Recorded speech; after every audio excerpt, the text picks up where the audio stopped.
Let's be honest. When I say the word blockchain, what's the first thing that pops into your head? Bitcoin, right? Yeah, for most people, that's kind of the beginning and the end of the story. But what if I told you that's just the tip of the iceberg? Today, we're going to dive deep into the stories beyond Bitcoin. We're going to see how this technology is actually solving some really huge and surprisingly familiar problems. Way back in 2015, The Economist called blockchain the trust machine. And you know what? They absolutely nailed it. That's the real key to understanding its power. It's not really about digital money. It's about creating trust in situations where, frankly, it's really hard to come by. So how does this so-called trust machine actually work?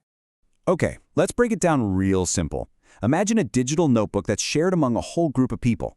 Now, every time someone adds a new entry, that block of information gets cryptographically locked to the previous one, creating a chain. Then, this whole chain gets copied and sent out to everyone in the network. But here's the most important part. Once a block is added, it can't be changed. Ever. It becomes a permanent, transparent record that the entire group has verified.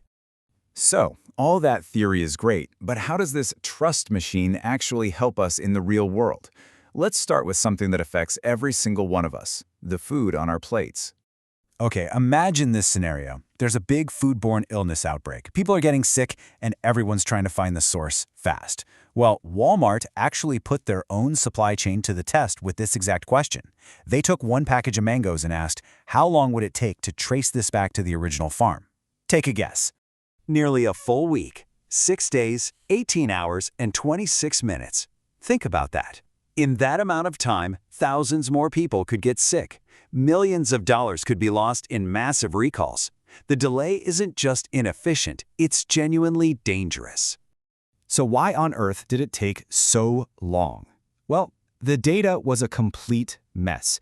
The farmer was using paper logs, the distributor had their own spreadsheets, and the warehouse was running a totally different system. It was like trying to solve a puzzle where all the pieces were in different rooms. Nobody, and I mean nobody, had the full picture of that mango's journey. So Walmart and IBM teamed up and said there has to be a better way. And there was, blockchain. They built a single shared digital ledger where everyone, from the farmer who picked the mango to the clerk who put it on the shelf, records their part of the journey in one secure place. And the result? That same trace, the one that took almost a week, they can now do it in 2.2 seconds. I'm not kidding. From nearly 7 days down to the blink of an eye. That's the incredible power you get when everyone is working from a single, verifiable source of truth. And this is a win for everybody. Walmart saves a ton of money because recalls are super precise, farmers don't have their perfectly good produce thrown out by mistake, and for you and me, we get to have real confidence in the food we're buying. It's a total game changer. Okay, that's food. Pretty amazing, right? Now let's take that same idea, that single shared ledger, and apply it to something even more personal, your health records. Right now, your medical history is probably scattered all over the place, isn't it? Your main doctor has some files, the hospital has others, that specialist you saw 3 years ago has their own. It's just like the mangoes, a fragmented mess. It leads to repeating the same expensive tests over and over again. But what if we could create one unified record and put you, the patient, in control? See, this is the key difference. With a system like this, you own your data. You hold the key. You have the power to grant temporary, secure access to your complete health history to any doctor you choose whenever you want. The advantages are just so clear. No more filling out the same paperwork a dozen times. Fewer unnecessary repeated tests. It means you get a healthcare system that actually puts the patient first, which leads to better diagnoses, more privacy, and just more efficient care. And hey, this isn't just some fantasy for the future. The entire country of Estonia has already implemented a blockchain-based e-health system. They're securing the records of over 1 million of their citizens right now. This is real, and it's working. All right, so we've covered our food and our health. For our last example, let's look at how this same idea of verifiable truth can guarantee that something really valuable is the real deal. Think about something like a diamond. For years, the industry has struggled with fraud and, even worse, the trade of conflict diamonds. So how can you be absolutely sure a diamond is authentic and ethically sourced? Well, the solution lies in creating that same unbreakable chain of trust. So what companies like De Beers are doing now is using blockchain to create a digital birth certificate for every single diamond. From the moment it comes out of the ground, its origin is recorded. Every step after that, from the cutter to the wholesaler to the jeweler, is added to its permanent, unchangeable record. A history that you, the buyer, can verify for yourself.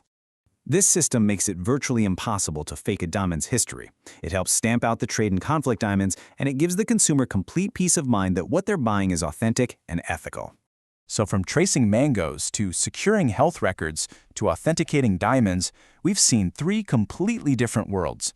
But now, let's connect the dots. The common thread in all these stories is the need for a single, shared, verifiable source of truth. Blockchain provides a way for a whole bunch of different parties who don't even need to trust each other to all share information securely and transparently. And this is all possible because of 3 core features. It's decentralized, so no single person or company is in control. It's immutable, meaning once a record's in there, it can't be altered. And it's transparent, which means everyone with permission sees the exact same information. This is what makes the trust machine run. You know, the possibilities here are endless. We're talking about everything from secure voting systems to a totally transparent market for carbon credits. So I'll just leave you with this question. In a world that is drowning in data but absolutely starving for trust, what else could we build if that trust was just guaranteed?